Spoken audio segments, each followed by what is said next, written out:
السلام علیکم ناظرین، میں ہوں آپ کا میزبان محمد اسلان اور آپ دیکھ رہے ہیں بی نیوز۔ آئیے بات کرتے ہیں آج کی تازہ خبر پر۔ نیو یارک میں اسپیشل کلائمیٹ ایونٹ میں پاکستان کے وزیر اعظم شہباز شریف نے ایک بھرپور خطاب کیا اور دنیا کو یاد دلایا کہ پاکستان کاربن گیسوں کے اخراج میں شامل نہ ہونے کے باوجود موسمیاتی تبدیلی کے بدترین اثرات کا سامنا کر رہا ہے۔ انہوں نے کہا ہے کہ ماحولیاتی تباہی کا اصل بوجھ وہ ممالک اٹھا رہے ہیں جو اس آلودگی کے ذمہ دار ہی نہیں، جبکہ اصل قصوروار دنیا کی بڑی معیشتیں ہیں جن کے اخراجات زمین کو اس حال تک لے آئے ہیں۔ وزیر اعظم نے بڑی درد مندی کے ساتھ بتایا کہ وہ ایسے وقت میں یہ تقریر کر رہے ہیں جب پاکستان میں مونسون کی شدید بارشوں اور تباہ کو سیلاب سے گزر رہا ہے۔ 50 لاکھ سے زائد لوگ متاثر ہو چکے ہیں، ہزاروں دیہات زیر آب آ چکے ہیں اور 1000 سے زیادہ لوگ اپنی جانیں گنوا چکے ہیں۔ انہوں نے 2022 کے تباہ کو سیلاب کا بھی ذکر کیا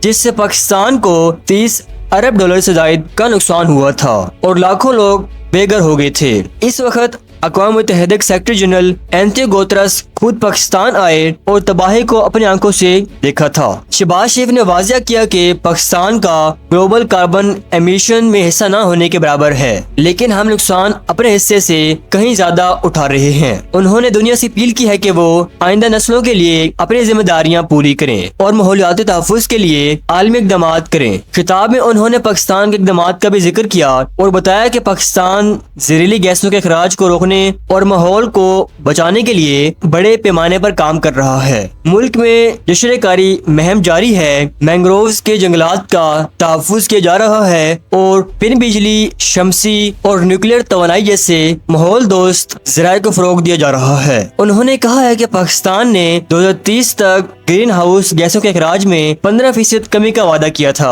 اور ہم یہ وعدہ پہلے ہی پورا کر چکے ہیں۔ پاکستان کے انرجی مکس میں اس وقت 32% سے زائد حصہ قابل تجدید توانائی کا ہے، جبکہ شمسی توانائی کی پیداوار 2021 کے بعد 7 گنا بڑھ چکی ہے۔ وزیر اعظم نے مزید اعلان کیا کہ 2035 تک ملک کے انرجی مکس میں قابل تجدید اور پن بجلی کا حصہ 62% تک بڑھایا جائے گا۔ 2030 تک 1500 میگا واٹ جوہری توانائی شامل کی جائے گی، 30% ٹرانسپورٹ صاف توانائی پر منتقل ہوگی، ملک بھر میں 3000 چارجر انٹینشن قائم کیے جائیں گے اور 1 ارب درخت لگانے کا منصوبہ تیزی سے مکمل کیا جائے گا۔ اس تقریب میں عالمی رہنما بھی شریک تھے۔ اقوام متحدہ کے سیکرٹری جنرل نے کہا کہ موسمیاتی تبدیلی کے بڑھتے ہوئے چیلنج سے نمٹنے کے لیے فوری ایکشن کی ضرورت ہے۔ 1.5 ڈگری عالمی درجہ حرارت کو کم کرنا اب ناگزیر ہو گیا ہے، ورنہ دنیا کو مزید تباہ کن حالات کا سامنا کرنا پڑے گا۔ انہوں نے زور دیا کہ متبادل توانائی کو فروغ دیا جائے، لاس اینڈ ڈیمیج فنڈ کو عملی شکل دی جائے اور بڑے ممالک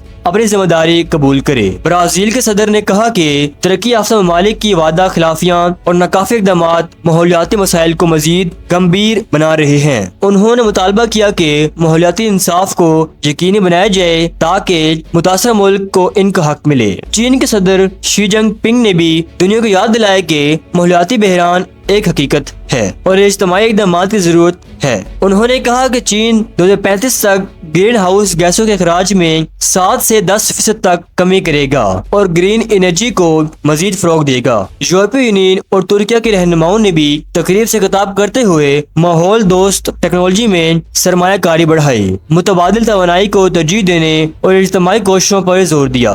یہ خطاب اور یہ ایونٹ دنیا کو ایک بار پھر یہ سوچنے پر مجبور کر رہے ہیں کہ اگر آج ہم نے ماحولیاتی تبدیلی کے خلاف عالمی اقدامات نہ کیے تو آنے والی نسلیں صرف نقصان اور تباہی ورثے میں پائیں گی۔ سوال یہ ہے کہ کیا دنیا کے بڑے ممالک اپنے رویے بدلیں گے اور زمین کو بچانے کے لیے وہ اقدامات کریں گے جو وقت کی ضرورت ہے؟